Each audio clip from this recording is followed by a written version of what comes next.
성경에 나오는 인물 중에 조연이면서도 하나님 앞에서 주연보다 깊은 감동을 주는 인물들이 성경을 보다 보면은 있습니다. 엑스트라 같은데 그들의 짧은 이야기가 우리에게 큰 은혜도 주고 또한 도전도 줍니다. 한 예로 저는 여호수아가 참 훌륭하다고 생각합니다. 하지만 우리에게 은혜를 주는 인물은 또 다른 인물이 바로 갈렙입니다.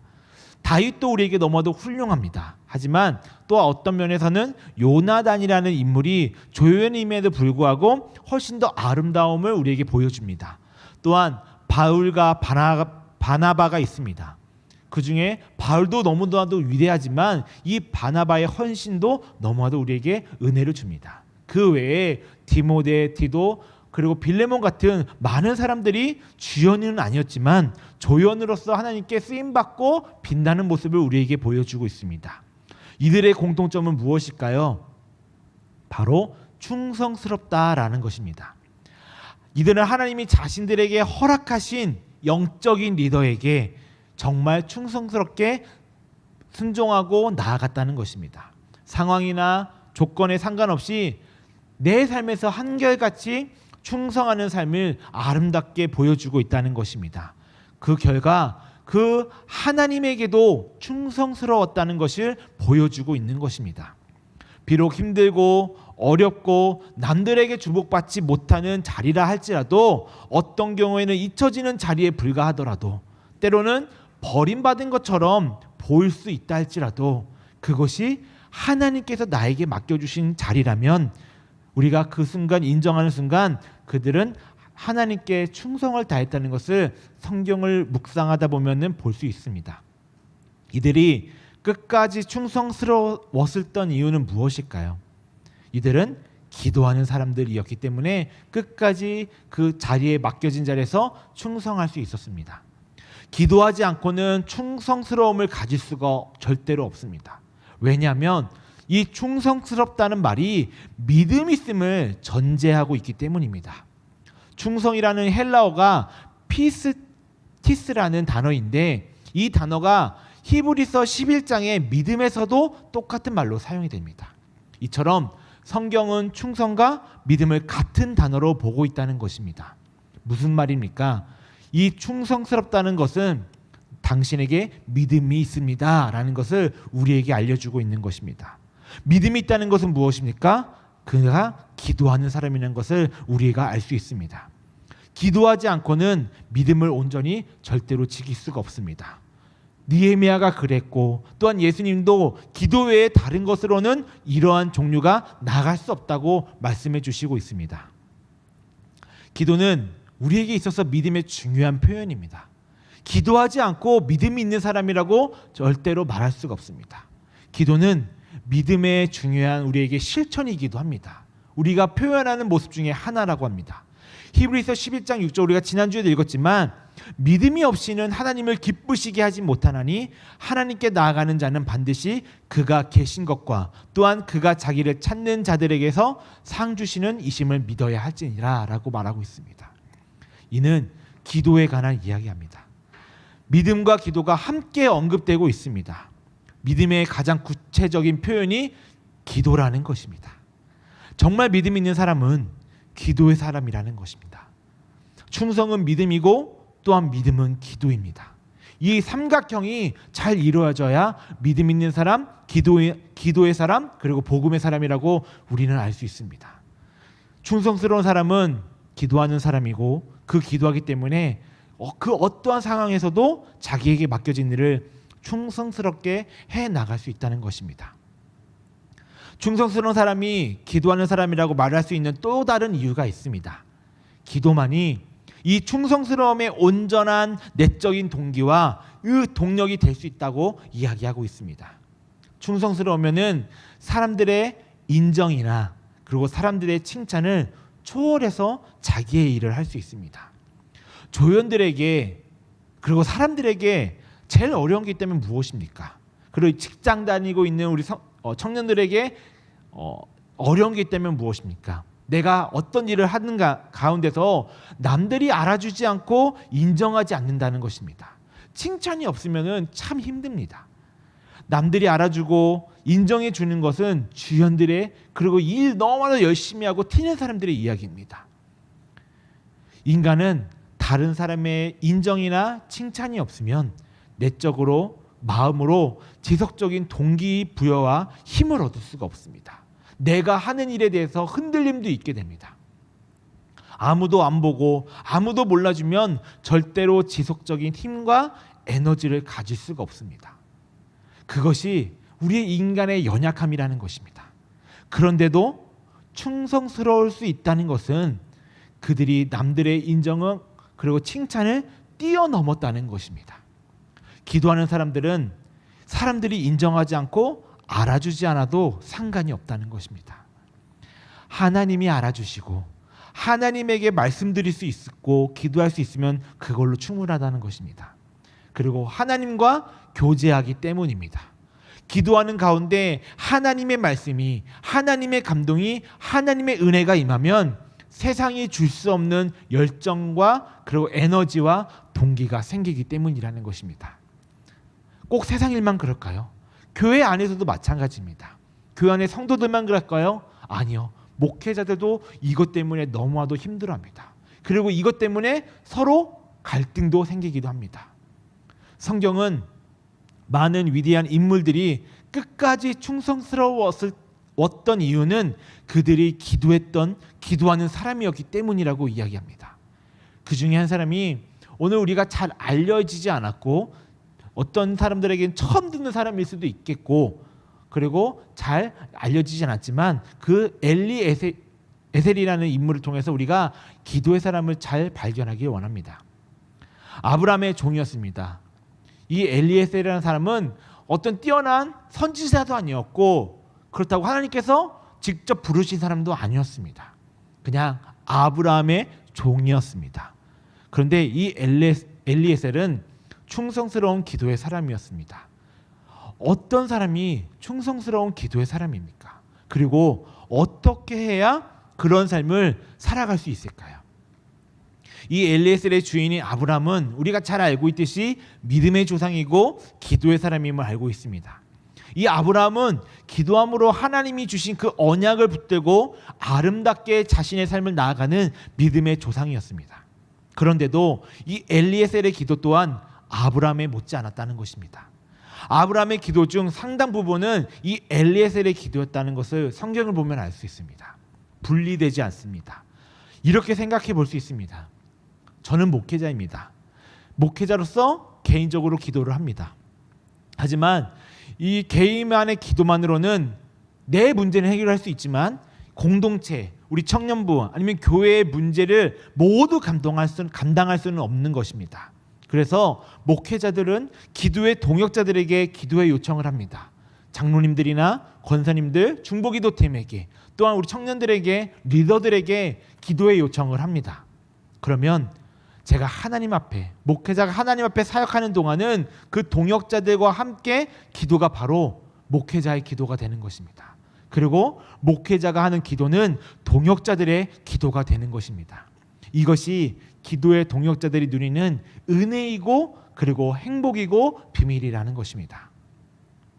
하나님께서 기뻐하시는 진정한 공동체라면 충성스러운 기도의 사람들이 가득 넘쳐야 합니다. 서로가 서로를 위해서 충성스러운 기도의 사람들이 되어야 합니다. 그래서 공동체 전체가 함께하는 기도, 그리고 그 기도를 통해 이루어낸 하나님의 역사가 기도한 모든 사람의 것이 되어야 합니다. 교회는 이런 공동체가 되어야 되고 이러한 청년부 모임이 되어야 합니다. 오늘 소그룹을 할 때 우리 리더들은 함께 그 속한 우리 청년들의 기도 제목을 나누면서 함께 기도하고 일주일 동안 기도했으면 좋겠습니다. 그래서 삶을 나누는 시간을 오늘은 조금 줄이시고 기도 제목을 서로 나눠서 함께 마무리 기도를 함께 하시고 마무리했으면 좀 좋겠습니다. 우리가 섬기는 교회가 그냥 있다가 사라지는 교회, 그리고 그런 흘러가는 교회가 아닌 위대한 교회가 되기를 소망하시길 바랍니다. 사람들에게 기억될 뿐만 아니라 하나님에게 영광을 돌릴 수 있는 교회가 되시기를 꿈꾸시길 바랍니다. 그런 위대한 교회가 됐을 때, 그런 청년부가 됐을 때 이 교회와 청년부를 통해서 얻어지는 그 아름다운 천국의 혜택이 우리에게 주어진다는 것입니다. 우리는 우리의 영적인 이력서에 우리 그런 교회, 그런 청년부가 적혀야 합니다. 아, 너가 어디 뒤에 청년부에 있었구나. 그러면 기도했던 사람이네, 믿음의 사람이었네, 복음의 사람이었네, 그렇게 살려고 노력했네 라고 하나님 보시기에 그런 영적인 이력서에 적혀 있기를 바랍니다. 이것을 어떻게 만들어 갈 수 있을까요? 우리 모두가 충성스러운 기도의 사람이 되어야 한다는 것입니다. 그렇다면 어떻게 해야 우리가 충성스러운 기도의 사람이 될 수 있을까요? 오늘 이 엘리에셀을 통해 충성스러운 기도의 사람이 갖추어야 할 삶의 자세를 세 가지를 보기 원합니다. 첫 번째는 충성스러운 기도의 사람은 상처와 죄를 이기고 한결같이 기도하는 사람입니다. 15장 2절의 말씀을 보면은 아브라함이 이르되 주 여호와여 무엇을 내게 주시려 하나이까 나는 자식이 없사오니 나의 상속자는 이 다메섹 사람 엘리에셀이니이다 라고 이야기합니다. 개역 개정 성경에는 다메섹 사람 엘리에셀이라고 번역되지만 이를 히브리 언어로 살펴보면 다메섹 사람, 다메섹 출신이 아닌 그냥 다메섹 엘리에셀이라고 나온다고 합니다. 이에 대한 여러 해석이 가능하지만 다메섹 지명을 이름으로 보고 그 다메섹 출신 엘리에셀이라고 해석하는 사람들도 있지만 다른 하나는 다메섹의 달을 일종의 접도로 보고 이 메세크라는 단어를 상속자로 해석하는 견해들도 있다고 합니다. 그래서 다메섹 엘리에셀을 상속자 엘리에셀이라고 해석을 하는 견해도 있다고 합니다. 우리가 이 후자의 견해를 따르다면 엘리에셀의 공식적인 타이틀은 바로 상속자입니다. 아까도 얘기했듯이 엘리에셀은 아브라함의 종이었지만 그 이름대로 상속자라는 타이틀을 가지고 있던 사람입니다. 그가 아브라함에게는 어느 정도로 중요한 사람이었는지를 보여주고 있는 예가 창세기 14장 14절에 이렇게 나옵니다. 아브라함이 그의 조카가 사로잡혔음을 듣고 집에서 기르고 훈련된 자 318명을 거느리고 단까지 쫓아가서 라고 나와 있습니다. 성경은 이 아브라함이 롯을 구하기 위해 집에서 기르고 훈련된 318명을 거느리고 단까지 쫓아갔다고 이야기합니다. 그런데 우리가 좀 이상하게 또 물음표를 던질 필요가 있는 것은 성경은 생각보다 숫자에 그렇게 민감하지는 않습니다. 그러나 우리가 생각하기에는 300명이면 300명이고 320명 320명이고 400명이면 400명이지 왜 318명일까라는 것입니다. 게다가 아브라함의 종이 그렇게나 많았을까라는 의아함을 우리가 던질 수 있습니다. 이 318명이라는 숫자가 무엇을 의미하는지 연구하는 학자들에 따르면은 한 가지 단서가 있다고 합니다. 원래 히브리어는 모두 철자마다 숫자가 붙어 있는데 이 엘리에셀이라는 단어를 숫자로 표현하면 딱 318이라는 것입니다. 우리가 학창 시절에 좋아하는 남자애, 좋아하는 여자애가 있으면은 한 번쯤 이거 해보시지 않습니까? 천영철 적고 거기다가 하문총 해가지고 1, 2, 3, 4, 5, 6 함 1, 2, 3, 4 해가지고 이 더해서 우와 95% 얘가 나랑 짝꿍이네 이러고 해보시지 않으셨습니까? 이런 것처럼 이 엘리에셀이라는 이름에도 그 철자에 318이라는 그런 단서가 있다고 합니다. 다시 말해 이 아브라함이 진짜 318명을 데리고 갔을 수도 있지만은 어쩌면 집에서 기르는 훈련된 종들을 다 데리고 간 사람, 그 리더가 바로 엘리에셀이라는 그런 추측도 있다고 합니다. 이렇게 볼 때 이 엘리에셀은 누가 봐도 아브라함에게 있어서 정말 중요한 사람, 상속자 같은 사람이었다는 것입니다. 그런데 성경을 읽다 보면 갑자기 다른 사람도 아니고 하나님에 의해서 그 상속자 자리를 박탈을 당하고 맙니다. 여러분, 한마디로 버림을 받은 것입니다. 우리가 살아가면서 혹시 이런 경험을 해보신 적이 있으십니까? 사랑하는 사람을 통해서, 누군가를 통해서, 아니면 무슨 공동체를 통하여서, 아니면 하나님에게 버림받은 것 같은 느낌을 받아보신 적이 있으십니까? 그럴 때 우리의 인생이 모든가 끝난 것처럼 느껴질 때가 있습니다. 특별히 우리가 하나님에게서 버림받았다고 느껴질 때는 정말 죽고 싶은 것이 정말 죽고 싶을 정도로 힘듦을 느낄 때가 그런 경우가 있습니다. 신앙의 위기가 오는 것입니다. 아무리 찬양을 해도 은혜가 안 되고 아무리 기도를 해도 내게 응답이 되고 있지 않고 또한 기도조차도 나오지 않는 신앙의 위기가 생긴다는 것입니다. 하나님이 혹시 나를 버리셨나? 저는 그럴 때마다 또한 기도할 때마다 하나님께 이런 기도도 합니다. 하나님, 저를 외면하지 말아 주시옵소서. 엘리에셀은 얼마나 힘들었을까요? 또 아브라함에게는 얼마나 서운을 했을까요? 그러다 성경을 보면 그가 섭섭해했다는 말을 나오지가 않습니다. 그는 그걸 그대로 받아들입니다. 허락된 나의 자리에서 신실하게 기도로 나아갑니다. 이것이 바로 충성스러운 기도의 사람이 갖추어야 할 아주 위대한 중요한 모습이라는 것입니다. 창세기 24장 2절의 말씀이 이렇게 되어 있습니다. 아브라함이 자기 집 모든 소유를 맡은 늙은 종에게 이르되 청하건대 내 허벅지 밑에 내 손을 넣으라. 여기서 늙은 종은 엘리에셀입니다. 그에게 아브라함은 자신의 상속자를 빼앗아간 이삭을 위해 배필을 찾으러 가라고 명령합니다. 그러면서 자기의 허벅지 밑에 손을 넣으라고 합니다. 무슨 뜻인 줄 아십니까? 충성을 맹세하라는 것입니다. 상속자 자리까지 다 뺏겼는데 또한 그 뺏긴 아들에게 그 아들을 위해 충성하라는 것입니다. 그런데 그는 주저하지 않습니다. 그리고 그 일을 신실하게 기도하며 감당합니다. 충성스러운 기도의 사람은 어떤 사람입니까?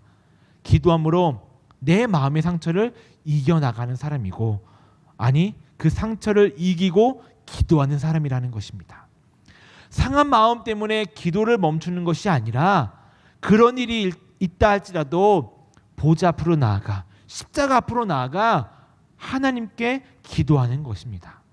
모든 상황 속에서 무조건 무릎을 꿇는 사람, 그런 사람이 하나님 보시기에 충성스러운 기도의 사람이라는 것입니다. 저와 여러분들이 그런 충성스러운 사람이 되기를 주님의 이름으로 부탁을 드립니다. 두 번째로, 충성스러운 기도의 사람은 자신이 맡은 일을 기도하면서 감당하는 사람입니다. 우리가 하나님의 일을 하면서 또한 내 삶에 주어진 환경 속에서 위치 가운데서 기도하지 않고 생활하는 청년들, 그리스도인들이 너무나도 많다고 봅니다. 아브라함이 이 엘리에셀에게 이삭의 배필을 구하라는 일을 맡깁니다. 그런데 사실 이것은 자기의 일이 아닌 아브라함의 아들 일입니다. 그리고 가나안 사람과 혼인하지 말라고 언약은 이 아브라함에게 주신 것이지 엘리에셀에게 준 것이 아닙니다. 그러나 이를 맡는 순간 아브라함이 받은 언약이 엘리에셀의 언약이 되어버렸습니다. 아브라함에게 주셨던 그 하나님의 약속이 엘리에셀에게 주신 하나님의 약속이 되는 것입니다. 그리고 아브라함에게 받은 그 은혜가 엘리에셀이 받은 은혜가 되는 것입니다. 우리 성강교회에게 주신 그 하나님의 은혜가 저와 여러분들에게 주시는 하나님의 은혜임을 기억하시길 바랍니다. 그는 그때부터 기도하기 시작했습니다. 그저 명령받은 대로 따르는 것이 아니라 그 일을 맡는 순간 자기의 일처럼 하나님 앞에 기도하면서 신실하게 그 일들을 감당했다는 것입니다. 그가 이르되 우리 주인 아브라함의 하나님 여호와여, 원하건대 오늘 나에게 순조롭게 만나게 하사 내 주인 아브라함에게 은혜를 베푸시옵소서. 자기를 위한 기도가 아니라 나의 주인, 영적인 리더의 그 은혜를 베풀어 달라고 복을 누리는 기도를 합니다. 아브라함을 위한 일이지만 그 엘리에셀은 자기의 일처럼 기쁨으로 나아갑니다. 이처럼 일을 맡는 순간 기도하기 시작해서 기도 가운데 그 일을 감당하는 사람이 진짜 충성스러운 사람이라는 것입니다. 정말 충성스러운 기도의 사람은 어떤 일을 맡기든지 작은 일이든지 큰 일이든지 그냥 쓰레기 봉투를 치우는 일이든지 그리고 쓰레기를 줍는 일이라든지 그 순간부터 기도하며 시작한다는 것입니다. 기도로 승부를 보기 시작한다는 것입니다. 이것이 바로 엘리에셀이 보여준 충성스러운 믿음의 이야기입니다. 마지막으로 세 번째는 충성스러운 기도의 사람은 하나님의 일을 감당하면서 하나님의 사인을 구하고 그것을 통해 확인받고 나아가는 사람입니다. 창세기 24장 13절 14절 말씀 제가 다시 한번 읽어드리도록 하겠습니다. 성중 사람의 딸들이 물 기르러 나오겠사오니 내가 우물 곁에 서 있다가 한 소녀에게 이르기를 청하건대 너는 물동이를 기울여 나로 마시게 하라 하리니 그의 대답이 마시라. 내가 당신의 나타에게도 마시게 하리라 하면 그는 주께서 주의 종 이삭을 위하여 정하신 자라. 이로 말미암아 주께서 내 주인에게 은혜의 베푸심을 내가 알겠나이다. 아멘. 성경에 수많은 신실한 사람들이 기도하면서 하나님의 사인을 구합니다. 하나님, 저에게 이런 사인을 주시면 제가 그것이 하나님의 뜻인 줄 알고 나아가겠습니다. 저도 몇 번 제가 설교 시간에 얘기했지만 성관교회 오는 것 제가 좋아서 성관교회가 아름답고 그리고 여러 가지 훌륭한 교회에서 온 것이 아닙니다. 물론 그것도 있지만은 저는 하나님의 사인을 3번을 구했고 그 3번 가운데 하나님의 응답을 받고 이 자리에 나왔습니다. 여러분, 저뿐만 아니라 성경의 수많은 이야기들이 그 사인을 구하고 나아갑니다. 우리가 잘 알고 있는 한 예로 사무엘하 5장에서 다윗이 블레셋과 전쟁할 때 하나님께 사인을 구합니다. 다윗이 여호와께 여쭈어 이르되 내가 블레셋 사람에게 올라가리이까 여호와께서 그들을 내 손에 넘기시겠나이까 하니 여호와께서 다윗에게 말씀하시되 올라가라 내가 반드시 블레셋 사람을 내 손에 넘기리라 하신지라. 아멘. 하나님 앞에 제대로 기도하면 사인을 구하는 것이라면 이것은 정말 귀한 하나님의 신앙의 모습을 갖춘 것입니다. 왜냐하면 내 뜻대로 내 생각대로 내가 보이는 대로 따라가는 것이 아니라 우리가 하나님의 사인을 구하고 사인을 주시는 그 하나님을 통해 인도받는 것은 적어도 3가지를 전제로 하기 때문이라는 것입니다. 첫 번째는 하나님이 살아계셔서 역사하시는 것을 믿고 고백하는 것입니다. 두 번째는 하나님은 정말 신실하게 응답하시는 하나님이심을 믿고 신뢰하는 것입니다. 세 번째는 무엇보다도 중요한 신앙의 결단과 헌신을 하는 것입니다. 입으로만 하는 믿음, 입으로만 고백하는 신앙은 진짜 신앙이 아닙니다. 생각으로 마음속에서 왔다 갔다 하는 신앙도 신앙이 아닙니다. 참된 신앙은 삶에 드러나는 것이고 삶을 던지는 것입니다. 수없이 많은 의심과 주저함도 있습니다. 하지만 하나님을 믿기 때문에 하나님에게 사인을 구했기 때문에 그리고 하나님이 사인을 주셨기 때문에 내 삶을 맡기고 던질 수 있는 것이라는 것입니다. 이것이 살아있는 믿음이라는 것입니다. 그런 의미에서 신앙은 우리에게 있어서 정말 귀한 것입니다. 충성스러운 기도의 사람이 되려면 이렇게 기도해야 합니다. 우리에게는 사인을 제대로 받고 그걸 따라가는 신앙이 필요하다는 것입니다. 왜냐하면 자칫 내 유익만을, 내 이익만을 추구하려고 잘못된 욕심으로 살아갈 수 있기 때문이라는 것입니다. 그렇기에 우리에게는 사인을 구하고 갈 수 있는 신앙, 균형이 있는 영성이 우리에게 반드시 필요하다는 것입니다. 찬양만 하는 신앙, 말씀만 듣는 신앙, 말씀만 읽는 신앙, 그것이 한쪽으로만 기울어서는 안 됩니다. 그것을 위해서 우리가 하나님의 사인을 받는 영적인 연습이 기도가 필요하다는 것입니다.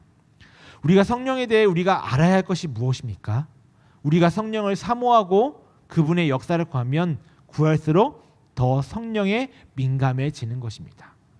반대로 하나둘씩 무시하기 시작하면은 우리가 성령님과 멀어지고 하나님의 음성이, 하나님의 사인이 막혀버립니다.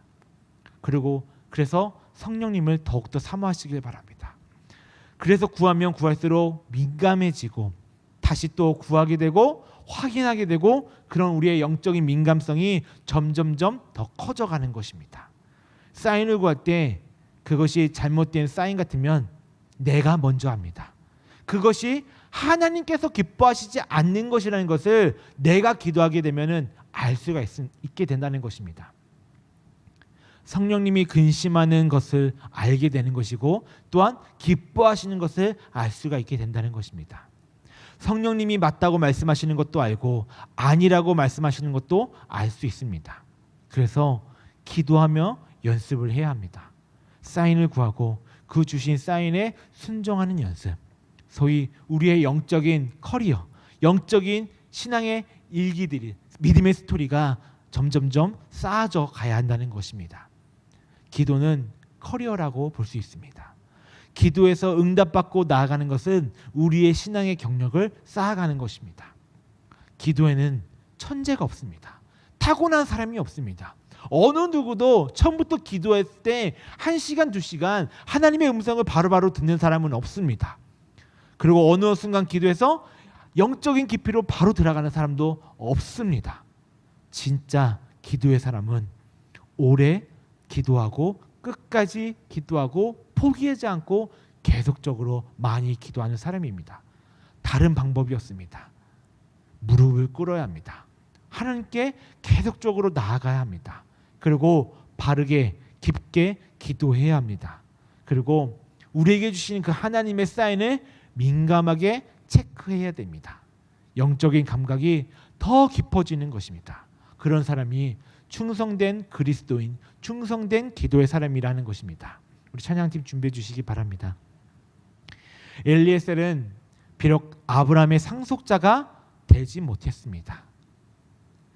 그리고 그 영적인 계보에 들어가지는 못했습니다. 그리고 많은 사람들에게 알려지지는 못했습니다. 평생 아브라함과 함께 있으면서 아브라함의 언약을 이룬 충성스러운 사람이 되었습니다. 그래서 저는 이렇게 생각합니다. 아브라함을 정말 아브라함이 되게 한 사람, 그것이 엘리에셀이라는 것입니다. 비록 주연은 아니지만 빛나는 조연이라는 것입니다. 이 시대에는 아브라함도 너무나 중요합니다. 아브라함 같은 믿음을 가진 사람도 중요하지만 그 아브라함을 만들어주는 엘리에셀도 중요합니다. 훌륭한 아브라함 같은 목회자도 필요하지만 그런 목회자를 만드는 성도, 청년들, 그리스도인인 바로 엘리에셀이 우리에게는 이 시대에 필요하다는 것입니다.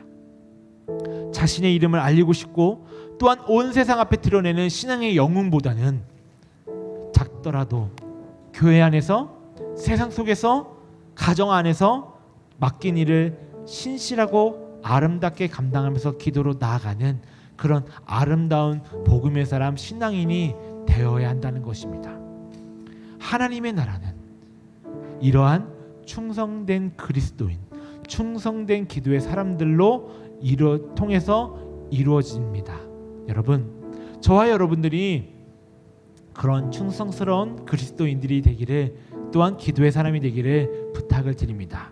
3가지 기억하시기 바랍니다. 첫 번째, 상황과 감정을 떠나 한결같이 기도하시길 바랍니다. 두 번째, 맡은 일을 믿음으로 감당하시며 기도하시길 바랍니다. 세 번째, 하나님의 사인과 확신을 구하는 기도를 하시길 바랍니다. 이 기도를 드릴 때 저와 여러분들이 하나님께서 기뻐하시는 충성된 그리스도인이 될 수 있습니다.